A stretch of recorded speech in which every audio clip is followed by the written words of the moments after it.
Right, so if you could just tell me how the business started. Okay, well, I had a heart attack about 2 years ago and lost my job. Couldn't work. Obviously, needed to provide for my family. So what we did was we went down to the school with a couple of animals, and one of the nursery school teachers told me that I was good with the kids and it would be good to actually maybe take some of the animals into other schools and get paid for it. So we came home and set up the website, and within 2 weeks, within a week, we got our first two bookings. So what sort of things do you do? When you take the creatures out to schools or events, what kind of things do you do with them? Okay, what we do is we'll take a selection of animals. Obviously, we've got 91, so we can choose on the day sort of which animals we take.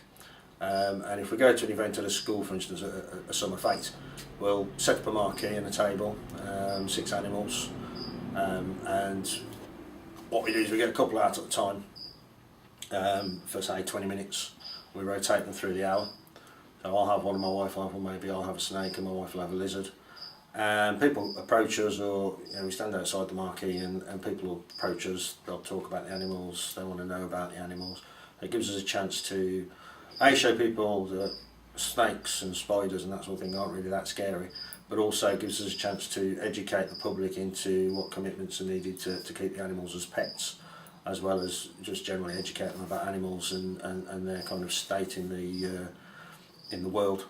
And you've been involved with some therapies involving the creatures as well. Yeah, we do pet therapy, and we've just won 2 contracts with a psychiatric hospital to provide pet therapy to their patients, and we go in four or 5 times a month. We take generally we take dogs, because dogs are always good for pet therapy. People love dogs, and then we take a selection of other animals, be it chinchillas, rabbits, lizards, snakes, and the guys just basically sit with them for 2, sometimes 3 hours, and they just sit with them and have them around them, and it does absolute wonders. Their comment to me yesterday when I was there was that the incidence of violence, aggression and abuse towards staff has actually gone right down. It's plummeted since we started going in with the animals, and we've been going in for about 12 months now. The patients get so much from it. It's rewarding for me, it's great for the patients, but it's also helping the animals as well, because the collie dog that we've got, the border collie Beans, he hadn't got a clue about toys. He's a rescue, and when we got to St Andrews, they started to play with him. They started to throw balls for him. He hadn't got a clue what to do with it, and over time, because they're very, very persistent at what they do, over time they've taught him to play with balls, and he loves playing. So he's done fantastic things for the animals as well as for the people. So it's a two-way thing.